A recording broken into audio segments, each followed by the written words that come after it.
Salut, je vous salue dans le nom précieux du Seigneur Jésus-Christ. Jésus-Christ ou rien. Amen. Nous allons proclamer la parole de Dieu dans Hébreux chapitre 12, versets 26 à 29. Nous proclamons la parole de Dieu. Celui dont la voix a fait alors trembler la terre fait maintenant cette promesse. Une fois encore, j'ébranlerai non seulement la terre, mais aussi les ciels. Ces mots, une fois encore, signifient que tout ce qui peut être ébranlé, c'est-à-dire ce qui appartient à l'ordre ancien de la création, disparaîtra pour que subsistent seules les réalités inébranlables. Le royaume que nous recevons est inébranlable. Soyons donc reconnaissants et servons Dieu d'une manière qui lui soit agréable, avec soumission et respect, car notre Dieu est un feu qui consume. Amen. Que Dieu vous bénisse très richement. Alléluia. Aujourd'hui, nous sommes vendredi et nous allons parler des choses à venir. Chaque vendredi est dédié à l'Apocalypse, à l'eschatologie, aux choses à venir. Que Dieu vous bénisse très richement. Alléluia. Amen. Et chaque jour, j'ai dit, nous lirons toujours une portion de l'Apocalypse que je ne veux pas expliquer. Nous allons simplement lire parce qu'il est dit, heureux celui qui lit et ceux qui entendent les paroles de la prophétie de ces livres. Nous lirons portion par portion par portion par portion concernant les choses à venir. Mais je le ferai à la fin. Que Dieu vous bénisse richement. Alléluia. Aujourd'hui, nous parlons du jour de l'Éternel. Amen. Le jour du Seigneur, les jours de l'Éternel. En effet, les événements qui sont décrits dans l'Apocalypse, ce sont des événements devant s'accomplir avant le jour du Seigneur. Ainsi, au fur et à mesure que ces événements s'accomplissent, nous savons que les jours du Seigneur approchent. Alors, nous allons parler du jour du Seigneur. Depuis l'Ancien Testament, les jours de l'Éternel étaient déjà annoncés. Nous lisons Joël 2 et comme je vous l'ai dit la fois passée, tout ce qui n'a pas encore été accompli, qui a été prédit dans l'Ancien Testament, qui n'avait pas été accompli, c'est spécialement le jour du Seigneur, l'établissement du royaume. Ces choses ont été reprises dans le Nouveau Testament et spécialement dans l'Apocalypse. Ainsi, l'Église du Nouveau Testament a déjà tout. Elle a tout dans l'Apocalypse. Elle a tout. Alléluia. Oui, elle a déjà tout. Mais dis-moi, nous lisons simplement. J'ai lu dans Joël chapitre 2, 1 à 11, le jour de l'Éternel. Le jour de l'Éternel. Ce jour n'était pas encore accompli.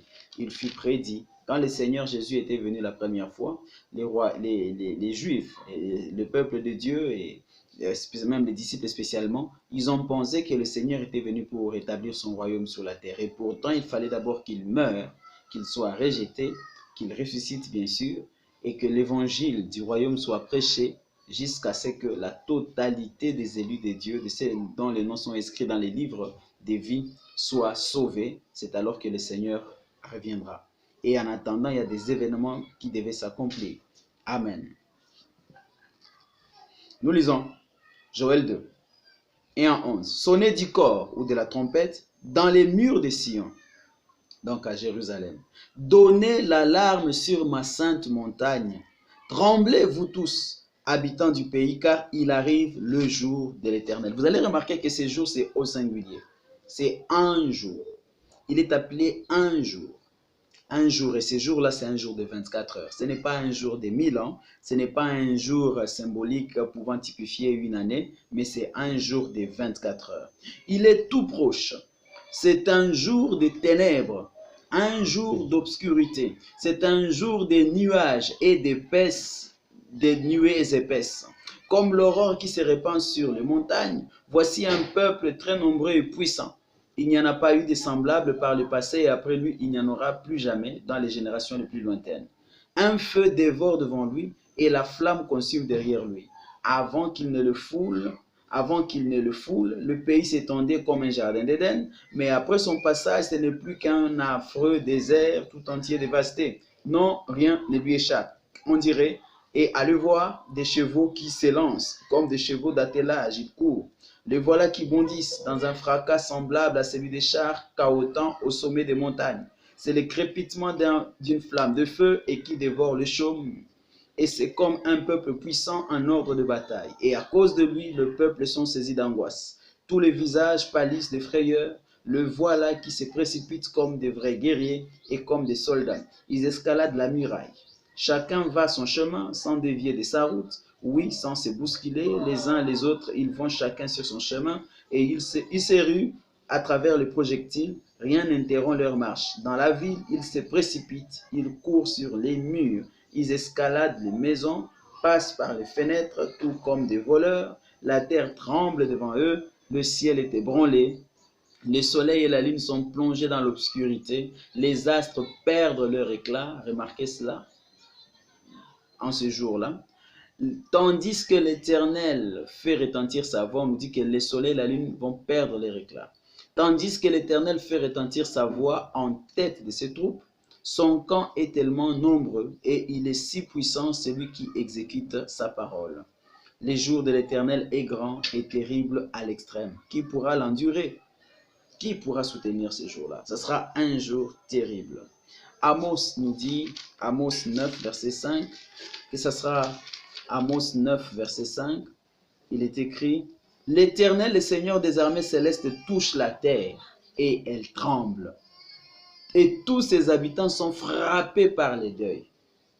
La terre tout entière se soulève comme le Nil, pour s'affaisser ensuite comme le fleuve de l'Égypte. » Toute la terre en deuil. Mais à vrai dire, le deuil, c'est comme s'il y a quelqu'un qui est mort et un autre qui est resté vivant. Il n'y aura aucun survivant à ces jours-là. Nous avançons. Abdias 1. Nous prenons aussi le livre d'Abdias. Abdias 1, verset 15. Le jour de l'Éternel arrive. Abdias 1, verset 15 à 21. Le jour où l'Éternel jugera tous les peuples. Ce sont tous les peuples qui seront jugés ces jours-là, se rapproche à grands pas, le jour au singulier. Et l'on te traitera comme tu as traité les autres. Le mal que tu as fait retombera sur toi. Vous avez bu la coupe de l'orgie sur ma sainte montagne. De même, toutes les nations ne cesseront de boire la coupe de colère. Oui, elles la boiront, elles l'avaleront et puis seront anéanties. Mais sur le mont Sion, il y aura des rescapés. Gloire à Dieu. Alléluia. Ça sera un lieu saint. Le peuple de Jacob reprendra possession de ce qui lui revient. Le peuple de Jacob sera semblable au feu. Les enfants de Joseph seront comme une flamme. Les enfants d'Ésaü, par contre, seront comme 10 chaumes qui sera embrasé et consumé. Il ne réchappera pas un seul survivant parmi les enfants d'Ésaü. L'Éternel les déclare. Ceux d'Inéguev s'empareront de la montagne d'Ésaü et ceux qui vivent dans la plaine posséderont la Philistie. Ils viendront occuper le territoire d'Éphraïm qui est celui de Samarie. Les gens de Benjamin s'empareront des Galates et les déportés d'Israël. Toute une armée posséderont le pays des Cananéens jusque vers Sarepta. Les exilés à Sardes, déportés de Jérusalem, posséderont les villes du Négev. Des sauvés graviront le mont Sion. Que Dieu soit béni. Pour dominer sur le mont d'Ésaü, alors l'Éternel sera roi. C'est un jour de colère et de vengeance. Mais après ces jours, gloire au Seigneur. Alléluia. Ce sera un jour où l'Éternel sera roi. Il régnera au travers de son Fils, Jésus-Christ. Nous y arrivons. Alléluia. Nous allons prendre un autre prophète. Nous prenons Sophonie. Et puis nous prenons Sophonie 1. Sophonie 1, 2 à 3. Je vais tout balayer de la surface de la terre. L'Éternel le déclare. Je vais tout balayer. Je balayerai les hommes de même que les bêtes. Je balayerai aussi les oiseaux dans le ciel et les poissons des mers. Tout ce qui fait trébucher le méchant, je retrancherai l'homme de la surface de la terre. L'Éternel les déclare. Oui, ces jours arrivent. 14 à 18. Car voici qu'il est proche, le jour de l'Éternel. Oui, ce grand jour est proche. Il arrive à grands pas. On entendra des cris amers au jour de l'Éternel. Le guerrier le plus brave poussera des grands cris. En effet, ce jour-là est un jour de colère. C'est un jour de détresse et de malheur. Un jour de destruction et de désolation. Un jour d'obscurité et d'épaisses ténèbres. C'est un jour de nuages et de brouillards épais. Jour où retentiront la sonnerie du corps et des clameurs de guerre contre les villes fortes et les autres tours d'angle. Je plongerai les hommes dans la détresse et comme des aveugles, ils marcheront en tâtonnant parce qu'ils ont péché contre moi l'Éternel. Leur sang sera versé comme de la poussière et comme des ordures, leurs corps seront jetés. Leur argent et leur or ne pourront les sauver au jour de la colère de l'Éternel, lorsqu'il consumera la terre tout entière. En ce jour-là, vous voyez, il y a une guerre certainement, mais il y aura le feu qui va consumer toute la terre, ça sera la finition. Gloire au Seigneur. Mais avant, il est dit que les corps des cadavres les corps des hommes seront jetés comme des ordures. Et nous allons lire même, les oiseaux auront ordre de manger les corps des chefs, des rois, des présidents, des pauvres et tous ceux qui seront restés sur la terre ce jour-là. La terre entière sera en deuil. Il provoquera. Il dit, lorsqu'il consumera la terre tout entière par le feu de son amour bafoué, car il provoquera, et ce sera épouvantable, la destruction totale de tout ce qui habite sur la terre. Alléluia. Amen, amen, amen. La terre entière. La terre entière. Alléluia. Nous arrivons en ces jours. Ces jours est proche. Qui pourra les soutenir? Ces jours arrivent. Qui pourra s'y porter? Qui pourra tenir? C'est ces jours-là dont il est question dans Zacharie 14.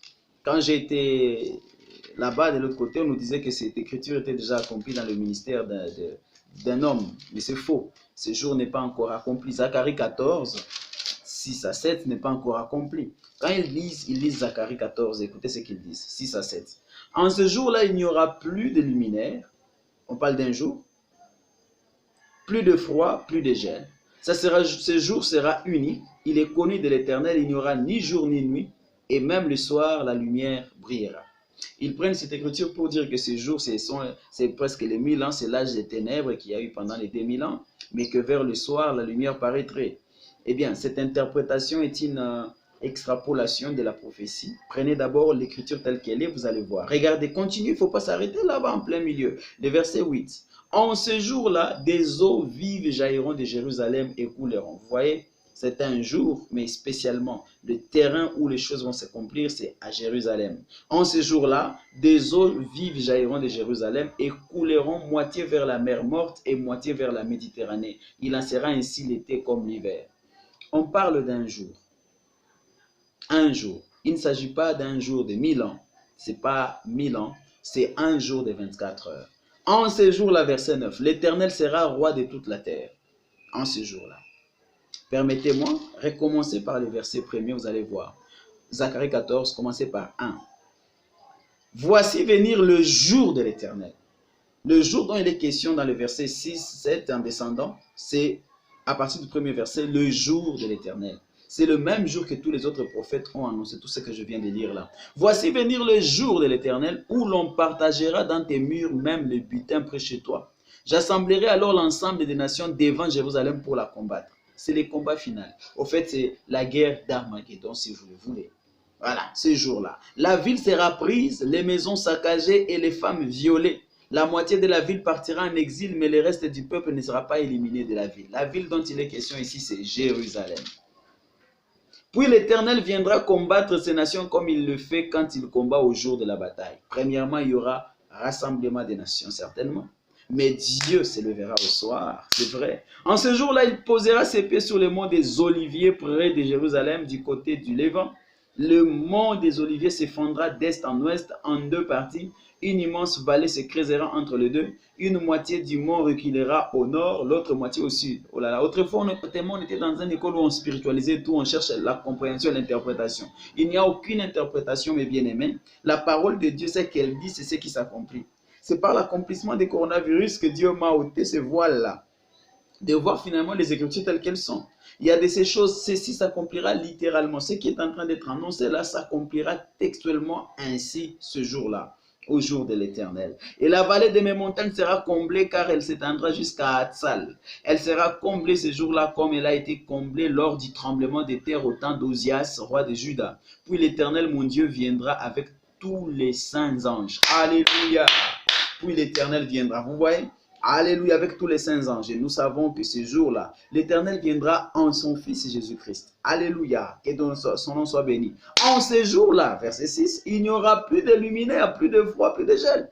Nous venons de lire l'autre prophète qui dit que en ce jour-là, le soleil et la lune perdront leur clarté. C'est vrai. Amen. Il n'y aura pas de lumière ce jour-là. Ce sera un jour ténébreux. Ah oui, un jour de 24 heures, mais qui sera terrible. Il n'y aura pas de lumière ce jour-là. Le soleil ne se lèvera pas ce jour-là. Et il va se coucher pour de bon d'ailleurs. Que Dieu soit loué. On continue. Verset 11. On y habitera. Il n'y aura plus d'anathème. Jérusalem vivra dans la sécurité. Et voici de quel fléau l'Éternel frappera tout le peuple qui auront combattu contre Jérusalem. La chair de tous les hommes se décomposera tandis qu'ils seront sur pied. Et leurs yeux pourriront dans leurs orbites et dans leurs bouches leur langue pourrira. En ces jours-là, une immense panique causée par l'Éternel s'emparera de tous. Ils s'empoigneront les uns les autres par les bras et chacun lèvera la main contre son compagnon. Les hommes de Juda se joindront au combat au milieu de Jérusalem et l'on amassera les richesses nombreuses de toutes les nations de partout, de l'or, de l'argent avec des vêtements en quantité énorme. Un fléau identique frappera les chevaux, le mulet, les chameaux et l'âne et tout animal parqué dans leur camp. Oui, tout le bétail sera frappé du même fléau. Il arrivera que tous ceux qui subsisteront de toutes les nations qui seront venus attaquer Jérusalem monteront tous les ans pour se prosterner devant l'Éternel. Qui seront ceux qui vont subsister? On les a appelés les sauvés. Et qui sont les sauvés? Bien sûr, la seule manière de subsister, c'est parce qu'on a cru en Jésus. En ces jours-là, quand le Seigneur revient, ces jours-là, il va partager comme le berger sépare le bouc des brebis. Et c'est quoi ce partage? Ce sera l'enlèvement. L'enlèvement va se faire très tôt matin. Bien sûr, je vais faire d'autres vidéos, ne vous en faites pas, veuillez suivre simplement. Aujourd'hui, je parle du jour du Seigneur, le jour de l'Éternel, pour vous dire qu'il est égal au jour du Seigneur prédit dans le Nouveau Testament. Vous allez voir que dans le Nouveau Testament, le jour du Seigneur, c'est le jour de la seconde venue. C'est la seconde venue du Seigneur. Alors, nous lisons Malachie 4, 1 à 3. Malachie 4, 1 à 3, il est écrit: car voici le jour vient ardent comme un brasier, où tous les arrogants et ceux qui font le mal seront comme du chaume. Ce jour-là, ils seront consumés par le feu, déclare l'Éternel, le Seigneur des armées célestes. Il n'en restera ni rameau ni racine. Mais pour vous, cependant, vous qui m'êtes fidèles, pour vous s'élèvera le soleil de la justice qui portera dans ses rayons la guérison. Alors vous sortirez, vous gambaderez tout comme des veaux à l'engrais. Vous piétinerez les méchants qui seront réduits en poussière sous la plante de vos pieds au jour où j'agirai, déclare l'Éternel, le Seigneur des armées célestes. Amen. Ces jours arrivent. Ésaïe 61 dit ceci. Remarquez Ésaïe 61. L'Esprit du Seigneur l'Éternel est sur moi. L'Esprit de l'Éternel du Seigneur est sur moi, car il m'a oint pour annoncer aux humiliés une bonne nouvelle.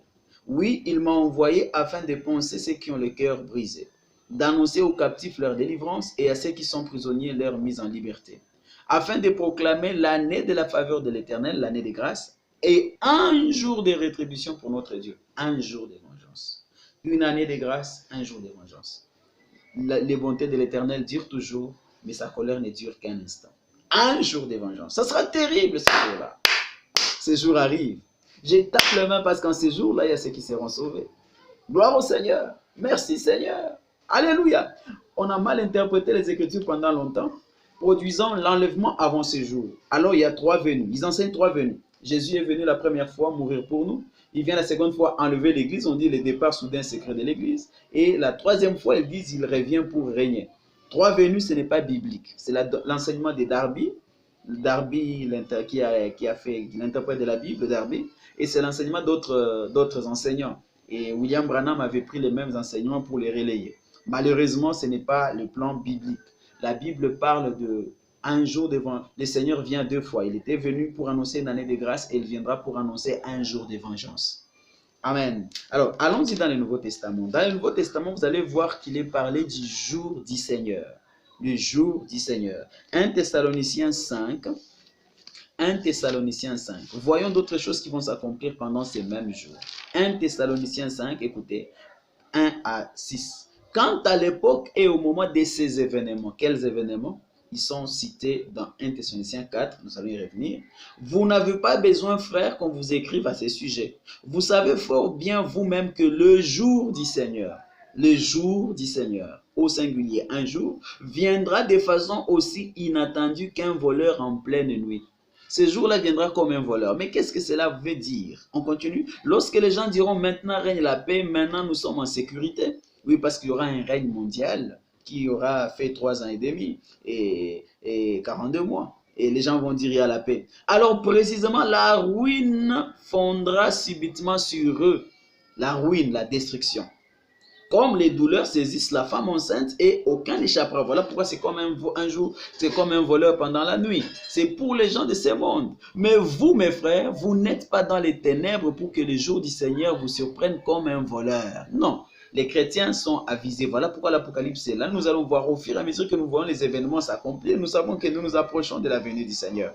Car vous êtes tous enfants de la lumière, enfants du jour. Nous n'appartenons ni à la nuit ni aux ténèbres. Ne dormons donc pas comme les restes des hommes, mais restons vigilants et sobres. Amen. Ne dormons pas. Alléluia. Alors, comme il dit ces événements, prenons 1 Thessaloniciens 4, verset 13 à 18. Nous ne voulons pas, frères, vous laisser dans l'ignorance au sujet de ceux qui sont décédés, afin que vous ne soyez pas tristes de la même manière que les restes des hommes qui n'ont pas d'espérance. En effet, puisque nous croyons que Jésus est mort et ressuscité, nous croyons aussi que Dieu ramènera par Jésus avec lui ceux qui sont morts. Car voici que nous vous déclarons d'après une parole du Seigneur. Nous qui serons restés en vie au moment où le Seigneur viendra, c'est cela le jour du Seigneur, nous ne précéderons pas ceux qui sont morts. En effet, au signal donné, sitôt que la voix de l'archange et le son de la trompette divine retentiront, je me répands. Je crois que nous avons été dans cet enseignement où William Branham nous a entraînés là-dedans, disant que le signal donné ou le cri de commandement, c'était son message. Alors nous avons avancé avec la voix de l'archange et puis même le son de la trompette. Je m'en répands. Bien aimé, ce n'est pas vrai. La vérité est celle-ci. Ces trois choses s'accompliront le jour où le Seigneur vient. Parce que c'est le Seigneur lui-même qui fait ces choses. Dans son propre corps. Il n'y a pas le cri des commandements, la voix de l'archange et le son de la trompette. C'est totalement Apocalypse 10. Et Apocalypse 10 n'est pas encore accompli. Ce sont des choses à venir. Apocalypse 10, c'est une appendice dans l'Apocalypse. C'est une parenthèse, effectivement. C'est une parenthèse qui est placée entre Apocalypse 9 et Apocalypse 11, annonçant ce qui doit s'accomplir après la 7e trompette. Et non qu'Apocalypse 10, c'est un événement qui s'accomplit entre Apocalypse 9 et Apocalypse 11. Non, c'est une appendice, c'est une parenthèse parce que la 6e trompette sonne dans Apocalypse 9 et la 7e dans Apocalypse 11. Alors, avant la 7e trompette, Dieu a voulu annoncer ce qui va réellement s'accomplir après le son de la 7e trompette. Et c'est cela la scène d'Apocalypse 10. Que Dieu vous bénisse richement. En effet, au signal donné, aussitôt que la voix de l'archange et le son de la trompette divine retentiront, le Seigneur lui-même descendra du ciel. Voilà. Et ceux qui sont morts unis au Christ ressusciteront le premier. Ensuite, nous qui serons restés en vie à ce moment-là, nous serons enlevés ensemble avec eux dans les nuées pour rencontrer le Seigneur dans les airs. Ainsi, nous serons pour toujours avec le Seigneur. Encouragez-vous donc mutuellement par ces paroles. Nous savons que l'enlèvement doit se faire le matin parce que c'est un jour ténébreux, un jour terrible, un jour de guerre. L'enlèvement se fera le matin. Le matin, il enlève, c'est cela, séparer les boucs de brebis. Et puis, qu'est-ce qu'il va se faire? Alors, la guerre va éclater sur la terre, ce sera autour de Jérusalem. Eh bien, et la fin, nous savons ce qui va se passer. Il y aura un grand tremblement de terre ce jour-là. En tout cas, la terre sera secouée comme lorsqu'on secoue un drap. Et il y aura le feu ce même jour. Vers le soir, la lumière paraîtra. Vers le soir. Alors, parce que vers le soir, gloire à Dieu, tout sera terminé. Alors nous redescendrons. L'enlèvement, c'est dans les airs. Dans les airs. On ne va pas au ciel. Parce que quand le Seigneur Jésus revient, il ne repart plus au ciel. Que Dieu vous bénisse. Il n'y a que deux venues dans la Bible. Alléluia. Nous lisons encore 2 Thessaloniciens 1. Amen. C'est Paul qui parle du jour du Seigneur. Et ce jour du Seigneur, c'est cela le jour de l'Éternel dans l'Ancien Testament. Nous lisons 5 à 10. Ici se laisse voir le juste jugement de Dieu qui désire vous trouver digne de son royaume pour lequel vous souffrez. En effet, il est juste aux yeux de Dieu de rendre la souffrance à ceux qui vous font souffrir et de vous accorder à vous qui souffrez du repos avec nous. Cela se produira lorsque le Seigneur Jésus apparaîtra du haut du ciel avec ses anges puissants et dans une flamme. Ce jour-là, il punira comme il mérite ceux qui ne connaissent pas Dieu. Ce jour-là. C'est le même jour où il sauve, c'est le même jour où il punit et qui n'obéissent pas à l'évangile de notre Seigneur Jésus-Christ. Ils auront pour châtiment une ruine éternelle, loin de la présence du Seigneur et de sa puissance glorieuse, lorsqu'il viendra pour être en ce jour-là honoré dans la personne de ceux qui lui appartiennent et admiré dans la personne de tous les croyants. Et vous aussi, vous en ferez partie, puisque vous avez cru au message que nous vous avons annoncé. C'est pourquoi nous prions continuellement Dieu, notre Dieu, pour vous. Eh bien, ce jour arrive. Alors, 2 Thessaloniciens 2, 1 à 8.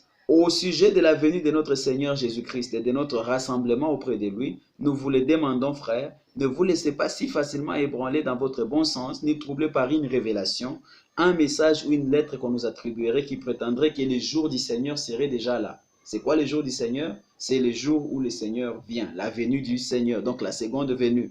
Et c'est ce qui est appelé les jours de l'Éternel dans l'Ancien Testament. Alors vous allez voir que ces jours-là, ça ne peut pas être un jour en cachette. Non, ce sera un jour visible. C'est vrai que c'est comme un voleur, ça surprend, ça vient subitement, comme une femme qui est saisie par les douleurs de l'enfantement, mais ça sera aux yeux de tous. Lorsque le Seigneur Jésus vient, tout œil les verra, tout œil les verra. Que personne ne vous égare d'aucune façon, car ce jour n'arrivera pas avant qu'éclate le grand rejet de Dieu et qu'apparaisse l'homme de la révolte qui est destiné à la perdition, l'adversaire qui s'élève au-dessus de tout ce qui porte le nom de Dieu et de tout ce qui est l'objet d'une vénération religieuse. Il ira jusqu'à s'asseoir dans les temples de Dieu. Les temples ici, finalement, oh là là, c'est pas l'église. Quand on parle du temple ici, pas le temple de Jérusalem, qui sera reconstruit en se proclamant lui-même Dieu. Je vous disais déjà cela lorsque j'étais encore chez vous. Ne vous en souvenez-vous pas? Vous savez ce qui le retient pour l'instant, afin qu'il ne paraisse que lorsque son heure sera venue. Car la puissance mystérieuse de la révolte contre Dieu est déjà à l'œuvre. Mais il suffira que celui qui le retient jusqu'à présent soit écarté, pour qu'alors paraisse l'homme de la révolte. Le Seigneur Jésus le fera périr par le souffle de sa bouche et le réduira à l'impuissance au moment même de sa venue. Alléluia. Donc l'impie doit paraître. Un enlèvement subit, comme là je suis en train de vous parler, dans une minute l'enlèvement est fait, c'est pas vrai. C'est pas biblique. Alléluia. Ça ne sera pas ainsi. Ne vous laissez pas tromper. L'enlèvement ne sera pas ainsi. L'enlèvement ne se fait pas en cachette. Parce que nous pouvons même calculer. Avant l'enlèvement, il y a 3 ans et demi, il y a 7 ans, divisé en deux. 3 ans et demi, Élie est mort chez les Juifs. 3 ans et demi où la personne de l'Antéchrist règne sur toute la terre. Il n'est pas encore en train de régner. Nous vivons en quiétude. Il n'y a eu aucune contrainte. Jusque-là, je suis en train de vous parler. Je vais publier ma vidéo sur YouTube. Que Dieu vous bénisse. L'enlèvement à la fin de cette année, c'est faux. L'enlèvement l'année prochaine, c'est faux. C'est faux, c'est faux. Ah oui, c'est faux. Mais nous sommes en train de voir des événements qui sont en train de nous montrer que nous approchons de ce jour où le Seigneur arrive. Que Dieu vous bénisse encore une fois. Eh bien, je vais lire alors 2 Pierre 3. Pierre annonce aussi les jours du Seigneur. Et qu'est-ce qu'il dit? Les gens disent depuis. C'est 2 Pierre 3, 1 à 13, mais je vais lire à partir du verset 10. Mais le jour du Seigneur viendra comme un voleur. En ce jour-là, le ciel disparaîtra dans un fracas terrifiant. Vous voyez, c'est toujours le même jour. Les astres embrasés se désagréeront et la terre se trouvera jugée avec tout ce qui a été fait sur elle. Voilà le jugement. Puisque tout l'univers doit ainsi se désagréger, quelle vie sainte vous devez mener et combien vous devez être attaché à Dieu, en attendant que vienne le jour de Dieu et en attendant sa venue. Ce jour-là, le ciel en feu se désagréera et les astres embrasés fondront. Mais nous attendons, comme Dieu l'a promis, un nouveau ciel et une nouvelle terre où la justice habitera. C'est jusqu'au verset 13. Les nouveaux cieux, la nouvelle terre, c'est quand le Seigneur Jésus vient. Il n'y aura pas la destruction de la terre après le millénium. Cet enseignement de William Branham, je ne sais pas où est-ce qu'il est allé dénicher cela. Il prétend qu'un ange lui avait donné. Cet ange a contredit les Écritures. Et Paul nous dit que même si un ange vient du ciel vous annoncer de telles choses, qu'il soit maudit. Qu'il soit maudit. Je ne sais pas si véritablement l'ange du Seigneur lui avait parlé, l'ange véritable du Seigneur, ou plutôt c'était ses inepties, parfois ses pensées, et qu'il a apporté comme la parole du Seigneur. Ce n'est pas juste. Ce n'est pas juste. Ça a été tout un enseignement de 4 heures ou 5 heures du temps. Ils appellent ça la demeure future de l'épouse céleste et de l'épouse terrestre. Et dans cet enseignement, il montre la destruction de la terre après les milléniums. Ce n'est pas biblique, ce n'est pas scripturaire. Ce n'est pas scripturaire. Le nouveau ciel, la nouvelle terre viennent dans la venue du Seigneur. Alléluia. Oui, les jours où le Seigneur vient, c'est ces jours-là qu'il y a les nouveaux cieux et la nouvelle terre. Que Dieu vous bénisse. Alléluia. Nous continuerons à parler des événements. Amen, amen. Je termine avec Matthieu 24, verset 30. Alors, ces jours-là, Matthieu 24, 30 nous dit que ce jour-là, je vais terminer avec Matthieu 24, 30 et puis nous allons faire la lecture de l'Apocalypse. Matthieu 24, verset 30. C'est alors que le signe du Fils de l'homme apparaîtra dans les ciels. Alors tout le peuple de la terre se lamenteront et ils verront le Fils de l'homme venir sur les nuées du ciel avec beaucoup de puissance et de gloire. Amen. Tout œil les verra. Tout œil le verra. Et ce sera un jour terrible. Ils vont se lamenter. Mais ce sera un jour de joie pour les élus, les chrétiens, parce qu'ils seront enlevés à la rencontre du Seigneur dans les airs. Alors nous allons faire notre lecture d'Apocalypse. Nous lisons Apocalypse 1, 4 à 8. Jean salue les sept églises qui sont dans la province d'Asie. Que la grâce et la paix vous soient données de la part de celui qui est, qui était et qui vient, de la part de cet esprit qui se tient devant son trône, et de la part de Jésus-Christ, le témoin digne de foi, le premier-né d'entre les morts et le souverain des rois de la terre. Il nous aime, il nous a délivrés de nos péchés par son sacrifice, il a fait de nous un peuple de rois, de prêtres au service de Dieu, son Père. À lui donc soit la gloire et le pouvoir pour l'éternité. Amen. Voici, il vient au milieu des nuées, et tout le monde le verra, et même ceux qui l'ont percé, et toutes les familles de la terre se lamenteront à cause de lui. Oui, Amen. Moi, je suis l'alpha et l'oméga, dit le Seigneur Dieu, celui qui est, qui était et qui vient, le Tout-Puissant. Et Dieu vous bénisse.